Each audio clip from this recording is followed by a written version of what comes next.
Real Talk the podcast. We just keeping it real. Inspirational motivation is something that you can feel.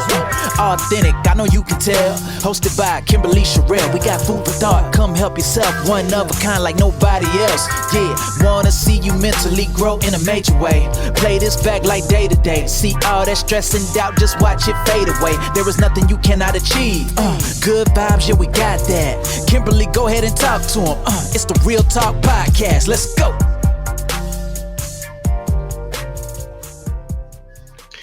Hello, beautiful listeners. Thank you for tuning in to this episode of Real Talk, the podcast. I'm your host, Kimberly Sherrill. I'm so blessed that you are joining me today. Whatever day that this is, you could have been anywhere else, but you decided to tune in here and listen. And for that, I am forever grateful. I'm so excited today because we're going to talk about stress management. I have with me in the studio none other than Ms. Malva, international business trainer, family coach. Hi, Malva. How you doing? Hi, Kimberly. I'm amazing. Hello, everyone. I'm super excited to meet all of you, and I'm glad that you invited me to take part in your podcast. Thank you.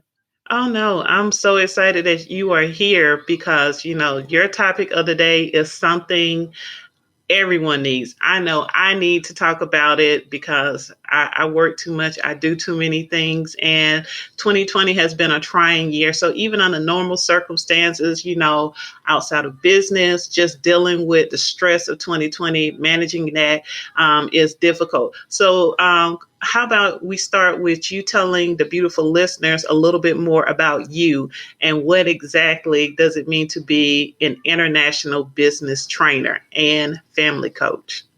All right. So I work under an umbrella called relationships. What does that mean? Is I studied sociology, psychology, and pedagogy and project management. And all of that put together showed me that relationship, no matter if they're at home or at work, are one of the most important building blocks in having success, whatever success means to someone. So one of the things that I realized is that a lot of people a few years ago tried to kind of divide and even differentiate who I am at work versus who I am at home. And so that's where I came in. By saying I'm an international business trainer, that means that people from Australia, Dubai, Abu Dhabi, India, Pakistan, United States, Canada, Europe, London, even Australia and New Zealand, they come to me, like big corporations as well as individual people. They come to me so I can help them in the area of my expertise. And my expertise is communication, coaching, business, project management, stress management, analytical and critical thinking, as well as one of my degrees from university is a family counselor. So I am a family counselor, couples counselor, and family coach as well. So yeah, I do wear a lot of hats, but I think that, like I said at the beginning, they all fall under the umbrella. We're people, we need to build relationships. And with that, we need to make sure that we are successful and happy, not only with ourselves, not only at home, but also as business in order to have almost like a holistic approach to our life. 100%. I totally agree with that. My bachelor's degree is in psychology, and I took several social work classes because I didn't know anything about social work other than, quote unquote, they're the people who take, kids away when they're in bad situations, and public assistance. That was all I knew about it. So I took classes to learn more. And that is when I was introduced to the holistic approach. And having had that training in it, it has really been eye-opening to me about it. So do you mind elaborating a little bit more for the listeners about what it means to have a holistic approach to anything in life? I try to say don't compartmentalize your life to the extent that you're trying to become someone else. I'm going to be someone else when I'm pretending to be a perfect mom. I'm going to be someone else when I'm pretending to be a perfect wife, but deep inside, I just don't feel it. Or for example, I need to pretend to be someone else in business. And that is where all of that resentment at times, or your idea of feeling inadequate when it comes to the situation, or you just not being happy in the situation that you're in, is causing you to lose harmony. So when I say my approach to my customers is a holistic approach, is I want them to feel harmonious no matter what they're doing. Meaning, I don't want you to go to work and let me run away from home, let me just be happy at work, and then you dread coming home to your loved one or even to an empty home because you're someone who chose a single life. I would prefer you to think of your life as it's harmony. It's a collection of notes that I need to know how to play in order to make beautiful music, which is called my life. And having said that, if there's no harmony in your life, so the balance and your emotions are balanced as well as the actions that you do, then it is going to be, let's say, comparable to a child, touching the keyboard or the piano keys at, when they just start playing. It just, something just doesn't sound right. But when you compare that to someone who's been playing the piano for years or decades, then you can see the harmony in the music. And that is, although we're using the same keys and the same notes. So that's what I'm trying to tell everyone, that they have the tools and they have the skills. They just need to know how to fine tune them in order to be, let's say, satisfied with their life, because happiness is not the key, but satisfaction with what I'm doing is. Absolutely. Absolutely. One of the hats that I wear is a teacher. And I remember spending hours after school, just burying myself in work. And my principal, he was like, "You're no good to me if you're not happy when you leave here." And that was life changing for me, because I don't think prior to that anyone in an authority position over me had ever said that it matters who I am off the clock to them. And, we do think that we have to compartmentalize our life, especially as mothers in business. You feel like you have to put your motherhood in a box and leave that box outside the door when you go into your job. And you think that when you go home, you have to put your business hat in a little box and leave that outside. But as you said, it really should all harmonize together, because all of that encompasses the makeup that is called your life. Right. I totally agree, to the extent that sometimes we get this mommy guilt, like, oh my goodness, I spent too much time at work and then I come home and it ate me away, because I also knew that there are so many things that I need to do at home. And then instead of entering the home with a happy, let's say, approach and mindset, then I have all of that guilt on me that I'm just not good enough in anything that I do. And so it is very hard. And like you said, in the past, we had I don't know if I'm going to say gift, or a rather better possibility to compartmentalize, because we left the house to work. A lot of the world has been in lockdown for some time, and my home is now my office. And so when my kids sometimes barge in, because I have 3, although they've learned as well also to respect mommy's having a recording, mommy's having a session, it's fine. But kids are just kids. Like if I sometimes spend a few hours recording, they're like, "Can we come in? Mommy, are you recording?" And I laugh and say, "Well, editing now."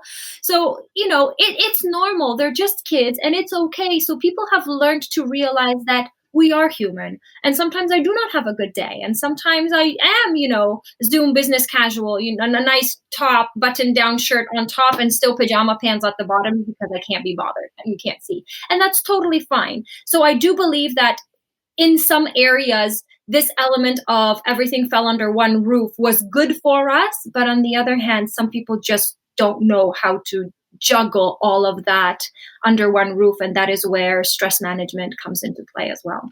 Oh man, you said a mouthful when you said those 2 words, mommy guilt, because that's a struggle for many. I can admit that it is a struggle for me, because there is this tug of war between being this exceptional business person and accepting opportunities that come, which means working long hours or traveling a lot, not being able to go on field trips, not being able to do the Mommy and Me classes or muffins with mom at the school, or focusing on the kids and turning down opportunities and watching others accept the opportunities that you decline and they start to move ahead is such a double-edged sword. So that's a place I really want to kind of, let's start there with stress management. What are some things that moms can do who are suffering with this mommy guilt to better manage this stress? Well, mommy guilt has a lot of bases. One of the first thing that we get mommy guilt from is comparison. Now, all right, imagine you're walking with your loved one on a lovely, promenade, and all of a sudden your loved one turns and says, "Oh my goodness, look at that woman. Mm-mm-mm." What would your reaction be? My personal reaction would be I'd scratch his eyes out. But that's exactly what you're doing, comparing yourself to the social media mom, Insta mom, you're the mom next door, but you're doing that to yourself. So why don't you take that analogy and think, wow, it's me hurting myself because I'm comparing myself to someone else. Why would you? You're beautiful just the way you are. You're a great mom just the way you are. If your kids wanted the next door neighbor mom, God would have given them to her instead of to you. You're the one that has that child. Either you gave birth or you adopted or you're a foster mom, whatever mom you are, even a stepmom, you're the most wonderful mom to that child because you are paying attention to that child. And this is where the child starts to acknowledge you, because love doesn't equal money for children. Love equals time. They have a little bit of a problem with spelling. So instead of LOVE, they spell love TIME, meaning the more time you spend with them, the more they'll think you love them. And that doesn't mean I need to spend 24 hours with my child or he won't or she won't think I love them. No, just make sure that the time you're spending is not multitasking, which means it's not, I need to quickly let's say wash the dishes, or I really need to quickly make some dinner, and then while making dinner you're talking with your child. No, then that doesn't count. But if you take a book and say, hey, mommy's got 10 minutes before the next meeting, how about I read you a story? That's going to be the best story for them because you devoted that 10 minutes to reading them a story. It's not a matter of the amount of time you spend with them, but it's a matter of the quality time where they feel they've got your undivided attention. Unfortunately, because of the situation in the world that we live in, things like smartphones or tablets or mobile phones and of any shape and form, they're amazing when it comes to doing business. And internationally, this is my work tool. However, they really bring us close to the people that are far away, but they put us far away to the people that are close, because quite often you see moms, let's say, messaging or chatting on the phone where their child is pulling their sleeve, and the mom and dad just get frustrated with that child because that child wants attention and mom and dad are paying more attention to the phone. So again, try to limit that as well while you are creating quality time. That doesn't mean drop your phone like it's a hot potato, but say, all right, the next 15 minutes is off my phone because I'm devoting that 15 minutes for my child. And it's not one hand I'm reading a book and the other hand I'm holding a phone, because that's not going to work. That is not quality time. So there are little things that you can do and implement inside your family structured life without, let's say, spending hours and hours with your kids. But quality time in minutes is what's going to make you understand that this is where you show love to your child, and just give yourself some grace. You're doing the best you can. I love that. I say that often, just do the best you can. We tell our kids to do that. When they are studying something, there's something new for them to try. They're in a sport or something. You say, all right, just do the best you can. But we don't give ourselves as mothers permission to just do the best that we can. And so that in itself is really, really freeing. And you talked about how, we're in this virtual world and, sometimes you got the fancy top on, but pajama pants on, because so much of the world right now is virtual. What about dealing with the stress of being in a virtual environment? Like the kids are working virtually, you're working virtually. It gets to be, it's stressful. I can give an example. I'm teaching online from 8 o'clock until 3 o'clock. My kids are on school online from 7:45 to 12.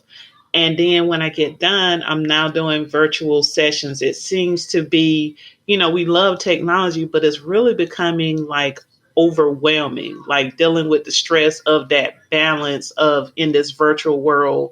What are some tips you have for that as far as escaping that?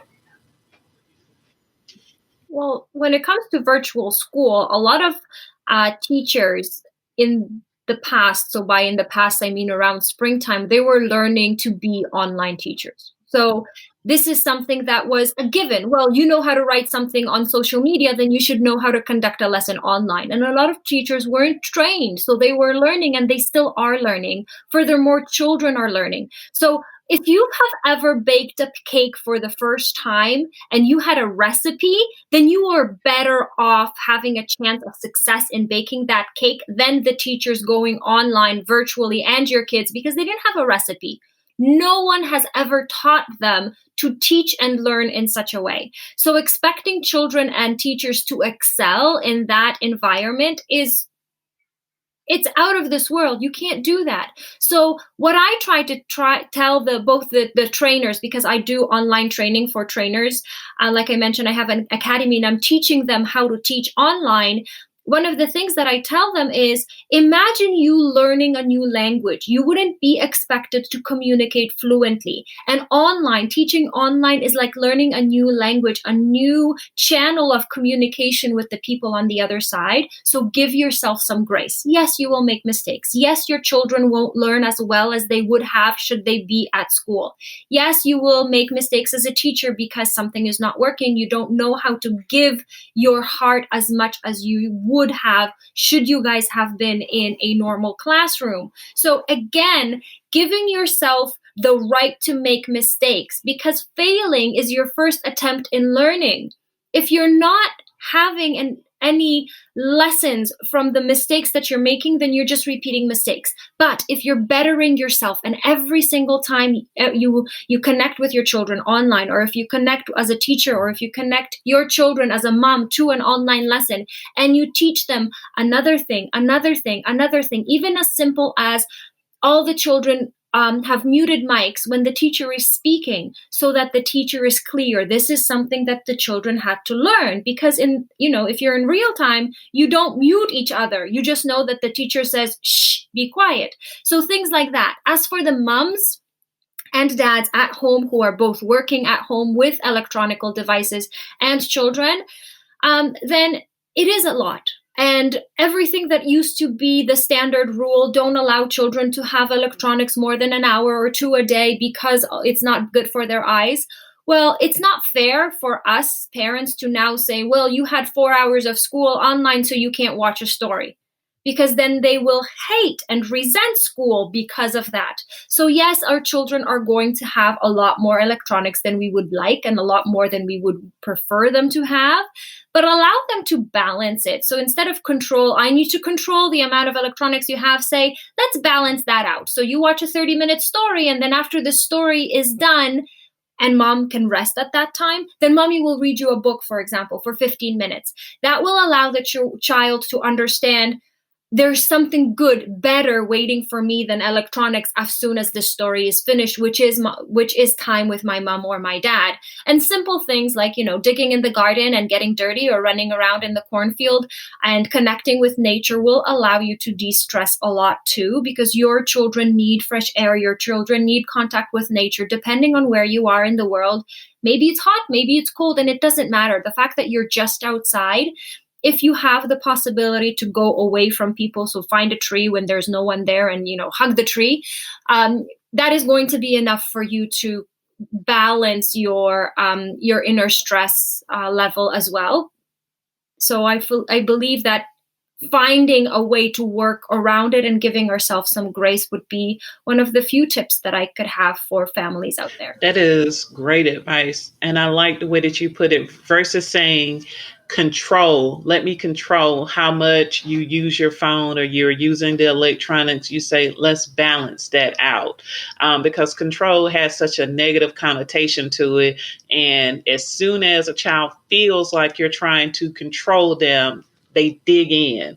And then you're in this power struggle, which no one wants to be in a power struggle with a child, just because it's emotionally draining and it can end up with some psychological damage on the child part. So I definitely like that terminology of balancing something out versus trying to control it.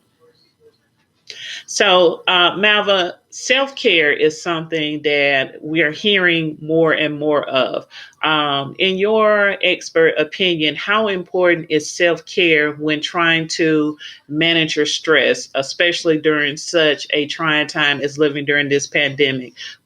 How important is self-care? Oh, it's definitely one of the most important things. Of course, apart from putting food on the table, self-care is right up there because self-care is food for the soul and for the body. And I don't mean self-care in the sense of, all right, I'm going to now spend hundreds or thousands of dollars to get a new wardrobe and go to the spa and be pampered all day. Maybe we don't have that possibility. Maybe where the listeners are, spas are closed, for example. But give yourself some home spa. Like I like making my own body scrubs, and it's fun because I give all of my kids the same ingredients and they can pick and choose what they want, and they make body scrubs for themselves, and then they go into the bath and enjoy a salt bath with those infused body scrubs, making them understand self-care is important. For me, self-care has to be weaved into my life because I wear many hats, like I had said. I have 3 kids. I have a husband. I work internationally, so sometimes at strange hours. And then I still want to feel like a taken care of woman. Sometimes it's me doing my manicure while my kids are in the bath and I'm watching them because I still have little kids, so I have to watch them when they're in and near water. But sometimes it's, you know what? I'm done. Mommy needs 10 minutes because I'm going to shoot someone. Leave me alone. I need my hot coffee. Okay, that is my 5 minutes that I need, and then come back to me in 5 minutes. And my kids understand when I say, you know what, guys, mama is overwhelmed. I need 5 minutes. I need my cup of coffee. I even close my eyes when I say that to eliminate additional impulses, either sound, noise, or image, because I believe that I'm very sensitive. So I'm sound sensitive and I'm touch sensitive. That's how I am. I'm very stubborn. I'm a very strong-willed woman and as well as sensitive one. And I also have children that way. So they understand that sometimes when we go very close to our limits, and that is self-awareness as well, when we get very close to our limits and instead of blowing up and exploding with screaming and shouting, we'll say, you know what, I can feel it. I can feel it that I need 5 minutes. And sometimes that 5 minutes is all we need. It can be either a cup of coffee or a glass of water with lemon, or it can be just a cuddle, because my husband also sometimes comes to me and so he says, okay, you look like you need a cuddle. And that is exactly what I sometimes need. Just 5 minutes of a cuddle. And your children will need that as well, because one of the best things that we need to understand is having social connection. Should it be with a cat or a husband or a child or a partner or even a friend, is going to create a higher level of oxytocin in our body. And oxytocin is an antidotum to cortisol, which is a stress hormone. So if you're stressing and building up and collecting, quote unquote, that cortisol, the moment you allow oxytocin into your body, for example, by self-care and like cuddles, like I said, or even a conversation, that oxytocin will act almost like an antidotum to the level of cortisol. So that stress hormones allowing you to calm down.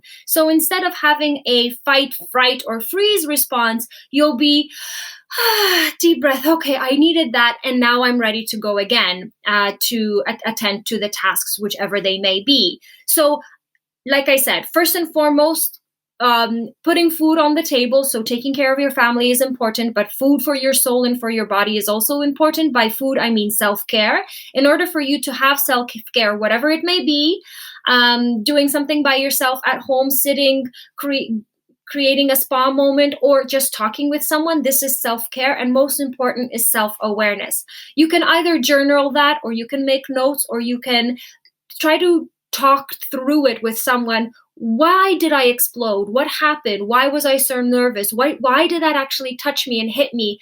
And knowing it's work. It takes work, but knowing where your boundaries and your limits are, then you will realize, okay, I'm getting close to that limit. Instead of exploding and hurting the relationships in my family or at work, then I'll say, I need a few minutes for myself in order to calm down, to balance this harmony of notes, because I'm having too strong notes in my life right now, and then I'll go and attend the tasks, because it's much easier and more affordable to take 5 minutes of peaceful time for you to recover than go out there, create a war, and then try to fix all the casualties of that war, be it a broken relationship with a customer, with your child screaming, throwing dishes, or whatever the case can be. So sometimes it costs you less to self-care because you're aware, rather than full steam ahead into the negativity. I agree. I know I have times when I can feel myself about to lose it.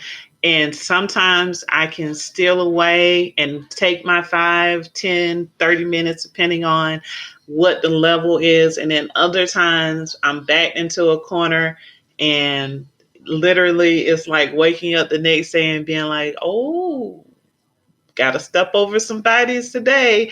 It was not the move, but it happens. But I never knew the technical terminology of that feeling and then the release of the stress, because I know that I feel that it's conversations for me. You like the cuddles.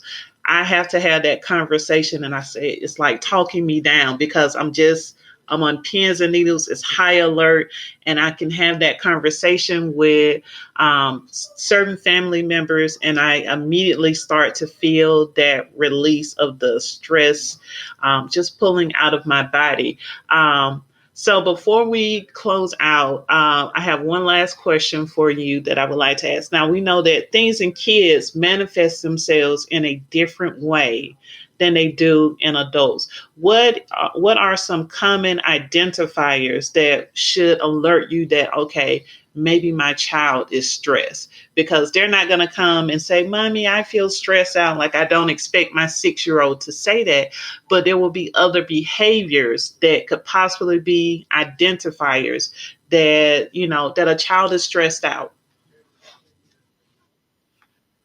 Yeah, like you said, children on one hand experience stress differently, not as well as adults, because they can't utter all those beautiful words that we have connected with those emotions. And they'll whine. Whining is one of the most prominent, let's say, expressing factor when it comes to stress. They're whiny, they're needy, they're sometimes they even can't hold their urine if they're younger. So by younger, I mean even up to the age of 7, when they start having problems with going to the bathroom. These are indicators, oh my goodness, something is really happening. For teenagers, they'll go into shutdown, but younger kids, they'll explode, they'll thump, they'll throw tantrums. All of this is a sign, Mom, I'm not getting what I want. Dad, I'm not getting what I need. So start paying attention. And this is not to say that you need to throw everything, out the door when it comes to my work life and my family life. I just need to pay attention to this child. No, but so what I like to do is I like to compare situations as such to a fire. So when I was a little girl, the firemen came to my school and they said, you know what, if you are at home and you have, you see or you sense fire and you've got some fire on your pajamas, you got to stop, drop, and roll. Okay, so stop, drop, and roll was one of the things that were ingrained in my head. I've never been in a fire, thank goodness, but that's still in my head. It's been engraved to the extent that I kind of flipped it onto the family life as well as business life. And instead of saying stop, drop, and roll, I say stop, drop, and listen. What does that mean? Mom and Dad, stop what you're doing when your child is driving you nuts and you can see that your child just can't take the amount of emotions because they're either in shutdown, or they're screaming, I hate yous, or they're whining, you never pay attention to me, you never listen, or they just whine, when can you do something for me, or they cry for no reason, and you look at it and you're like, oh my goodness, where did my loving little girl go now? She's just like this screaming little ball of energy with tears flying out of her eyes. So stop what you're doing, mom. Just drop to the level of the child. If it's a teenager, sometimes, you just have to sit down on the sofa because they can be taller than you, but make sure that there's proximity, so that closeness, and listen to what they have to say. Sometimes children will say, Mom, you never play with me. And that word never hits us so hard because then we feel like, am I a bad mom? Never playing with my child? Mom, you never talk to me. You're always on the phone. You're always recording. You're always having lessons. They don't understand what that means because you haven't paid attention to them for this 1 hour. They think that it's never and always. So mom and dad, don't take it personally. Just hear them out. Listen to what they have to say and say, what can I do to make it better? I'm sorry that you feel that way. What can I do to make it better? Can you play with me? I'm like, sure, I've got 15 minutes. I've got 10 minutes. I've got 5 minutes. I can play with you. So showing them that I stopped what I was doing, I listened to you, and I didn't treat that as an attack, but I treated that as information. Then what can I do? It's a normal question. What can I do to make it better? And it doesn't mean that, well, my child is only 7. How does he know what he wants? No, a child who is 1 is able to communicate that because he can point and go, and that's enough. That's enough for the child to show you what he or she wants. If your child is a little bit older, he or she will sign. But if your child is an infant, for example, having a tantrum, again, stop, drop, and listen. So stop what you're doing, drop to the child's level, and listen. By listen, I mean sometimes look around. What is happening that is making this child cry? So all emotions that children have, from closing down to whining, to screaming, to complaining, to even fighting, like when siblings start to fight, this is the time when mom and dad need to step in, but not you go to your room and you go to your room, but rather, what's happening? How can I help? And maybe that's just the drop in sugar because, we as adults process sugar differently. And by sugar, I mean food. Food turns into sugar in our body. So when you give your child breakfast, and you eat breakfast with them, 4 hours later, you mom and dad can be fine and your child is extremely hungry because they process the food in their body a little bit faster. So they should have a snack after an hour and a half or 2 because they'll start to get whiny. So again, don't compare your children to yourselves, but compare it to their body, their way they're behaving to understand what's happening. If they need food, give them food, and then you'll see food and a few minutes talk with you kind of resets their clock and makes them feel, oh my goodness, it's almost like a brand new day for them. For you, yes, I know it's draining, but for them, it's almost like a brand new day. That is excellent. That's excellent advice. I'm definitely going to think about that a little bit more. I know sometimes when my boys get a little bit whiny, I'm like, are you tired? I hadn't associated it with possibly being stressed, with them feeling that overwhelmed. And sometimes just because learning online, as we said earlier, is a lot. This is not something that they were prepared for, but we've been living, this life for almost a year, and it's still an adjustment. And the advice about the food, because I noticed that my children do eat 100 times a day, and it will just be like little snacks and little things. They'll come because they'll ask for fruit. Can I have some grapes? Can I have some blackberries? I'm like, you just ate an hour ago, but I'm hungry now. And so all of that, I can see that now reflecting on what you said as all of that being a part of it. So that's great advice, listeners. If you need to replay this episode so that you can absorb all of this information, because this has really been eye-opening, I know for me, and I'm sure for many of you, that's been great. So Malva, it has been 100% a pleasure to have you on. I hope that you will sit back and get as chair again for Real Talk, the podcast. But before we close out, tell everyone who is listening if they would like to connect with you more or learn more about what it is that you do, how they can find you online if you have a website, and how to follow you on social media. Thank you, Kimberly. I'm very honored that I was here and was able to talk with you. I feel that I could talk about stress management for another 3 or 4 hours. So, yes, I would love to accept the invitation to be on your podcast once again. Thank you, everyone, for listening. You can catch me. My name is Malva Gasowski. I know it's a unique name. So what I tried to do is I tried to make it easy for everyone. It's hashtag work with Malva, Malva. You can find me on social media there. My company is called Coaching Mother and All. So you can find me on Instagram and Facebook. And by Malva Gasowski, you can find me on LinkedIn and Facebook as well. And my website is Coaching Mother and All with hyphens.com and malvagasowski.com as well. So please come in, say hi. I don't expect you to work with me, but at least come and say hi because I love meeting new people. And if you have any questions, just post them on my timeline and I'd be happy to answer any of your questions. So warm and inviting. I love it. I love it. And she definitely means it. So connect with her on social media. Join her Facebook group. She gives great little tips, and you see cute little pictures of her kids and all they're doing little things. It's a wonderful community. So I'm definitely encouraging all the listeners to take her up on that offer. So it's been, I don't know, the fastest episode ever because I could definitely continue talking to you. So again, I want to say thank you for being on the show, and to all of the beautiful listeners, thank you for tuning in. There's so many other things that you could have been doing, but you chose to be here with me. So remember, in the meantime and in the between time, beautiful people, keep it real. Tune in next week for a brand new episode. Everyone have a beautiful day.